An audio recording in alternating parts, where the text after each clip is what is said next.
Also tonight, we have developing news in Rocky Hill. The NBC Connecticut troubleshooters have learned the FBI is assisting the town, in an internal investigation.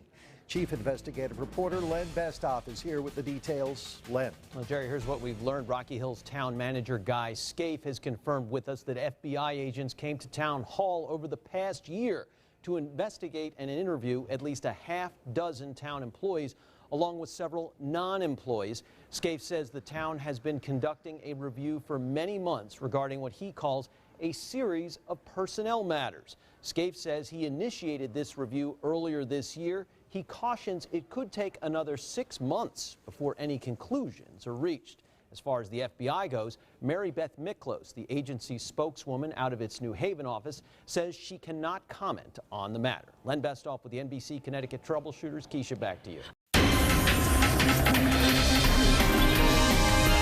This is NBC Connecticut News at 6. Questions about favoritism cost a Rocky Hill employee his job. Those questions include how he got the job in the first place and how he was able to live rent-free in a town-owned house. I'm Jerry Brooks. And I'm Carrie Lee Malin. Keisha is on assignment. NBC Connecticut's Deborah Bogsty is live in Rocky Hill with our top story. Deb. Carrie Lee, Jerry, that house is not far from here at Town Hall. It's meant to help people in need get back on their feet and once housed a Hurricane Katrina victim. So when the new town manager here realized that a town employee has been living there nearly 3 years, paying little to no rent, he took action. This is the house in question, the Kennedy House on Old Main Street, owned by the town of Rocky Hill. According to leases on file at Town Hall, it's where Douglas Toft has lived since December 2011. It was clear that it just seemed odd. Records show Toft had free rent under his first lease and then paid $500 a month under his second lease, with all heating and utility costs paid by the town. Both leases state the housing should be temporary. My opinion, he got a good deal. Now, Guy Scaife, Rocky Hill's new town manager, has asked Toft to move out by the end of the month. When you start off in a contract and saying temporary need for shelter, 34 months doesn't sound temporary. Perhaps more troubling, Toft was a town employee working various full and part-time jobs since December 2011.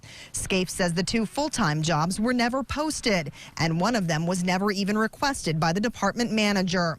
After talking to the town manager last week, Toft voluntarily resigned his latest position as a part-time custodian. As we add new positions, all existing employees have a right, not just one, but all, to have fair consideration. And I think the norm is a 10-day posting before you may open it up the outside. So that didn't appear to happen. Town officials believe former town manager Barbara Gilbert arranged the housing and employment for Toft.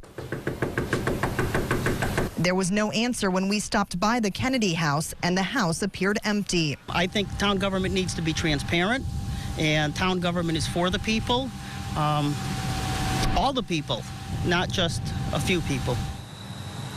And town councilman Bill McDonald tells me that he's shocked by all of this, and he called it a disservice to the entire community. Now, our efforts to reach Toft and the former town manager for comment today were unsuccessful. Reporting live in Rocky Hill, Deborah Bogsty, NBC Connecticut News.